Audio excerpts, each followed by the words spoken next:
Willie D. Live. What's up, family? Democratic U.S. Senator Chris Van Hollen said on Wednesday authorities in El Salvador had denied him access to Kilmore Garcia, the Salvadorian man mistakenly deported and being held in a notorious prison in the country. Van Hollen arrived in El Salvador on Wednesday to meet with senior officials and advocate for Garcia's release, but was told by El Salvador's Vice President, Felix Ulloa, that he could not authorize a visit or a call. Now, I know what you're thinking. Say, man, it ain't got nothing to do with me. What y'all want from the store? What y'all, you know how y'all be doing.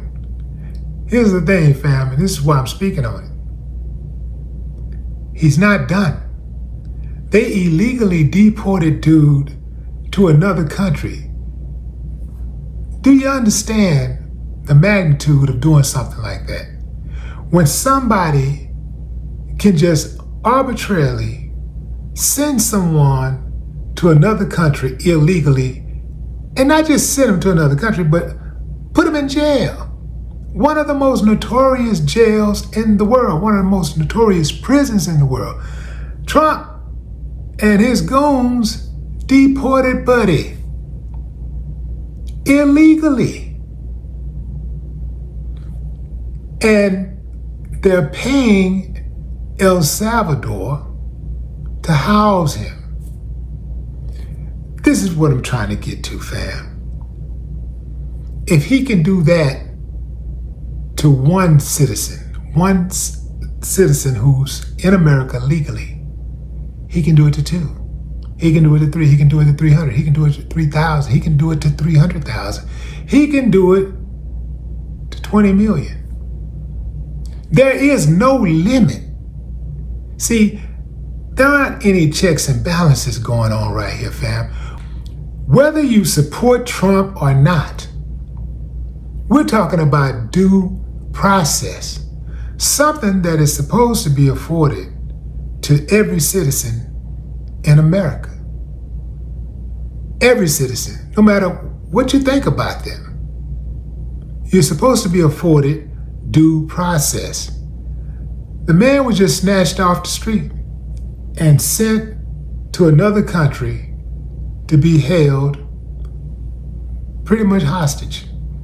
They're paying another country to hold dude.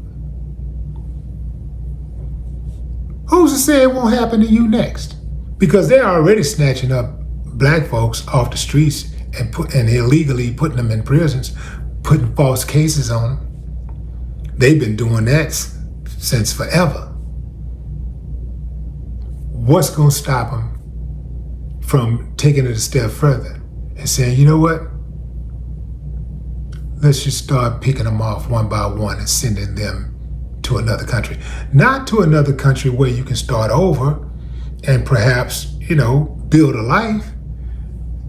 Sending you to another country and locking you up for not even committing a crime. We're talking about due process. No matter how you feel about it, no matter what side of the aisle you on, if they can deny due process to one person, one citizen, they can deny it to you. That's what I'm getting at, fam. So this is one of those moments where I'm not in my feelings. I'm not riding for dude. I'm not caping for him or none of that. What I'm doing is looking at the long, dig what I'm saying? I'm looking at the big picture. I'm looking at the same thing we've been looking at for years. We've been telling people, hey, they're coming for y'all next. Y'all sitting back, acting like you're not affected, thinking it ain't gonna happen to you. They're gonna come for y'all next. Government, law enforcement, and every other level. They're gonna come for y'all next. We told them, they're gonna come for your jobs next. They already got ours, now they're gonna come for y'all. And look at what is happening. Now they anti-Trump. Now they want to boycott. Now they want to protest. They denied a U.S. senator the right to speak to a man who was falsely arrested and imprisoned in a foreign country. You think Trump might have something to do with that? Hey, listen, I know they're going to go over there. Chris will probably be the first one to try to go over there and talk to him. Next thing you know, he's going to be trying to free him. But, what, Mr. President, what would you like me to do? You don't have to do nothing. Just tell him to go back to his country. It's your country. You can tell him to do whatever you want. You can do what you want to do. I mean, I do what I want to do in my country. I'm a 34-time felon, and I do whatever I want to do. I got them all shook. Ain't that something, fam? All of these people with power, scared. So do they really have power? I don't understand how a man can be scared of another man. I just don't understand that piece. Like, how could you be scared of a man? This is somebody who breathe and bleed. This is somebody who, when he eats enough food, he's going to have a bowel movement. He's going to have to go sit down and relieve himself. If he drank too much fluids, he's going to have to relieve himself. He catches colds. He coughs, he sneezes, he has hiccups. He gets cold and he gets hot, depending on the atmosphere, the environment that he's in. It ain't like he can walk through walls. He can't just start flapping his arms and fly. He can't do none of that. He can't do none of that. What are they afraid of? Let me give you a little bit more context on Garcia. Garcia, who is 29, fled El Salvador at the age of 16 to escape gang violence and was granted legal protection in the U.S. in 2019. Despite this, he was deported on March 15, 2025 due to an administrative error.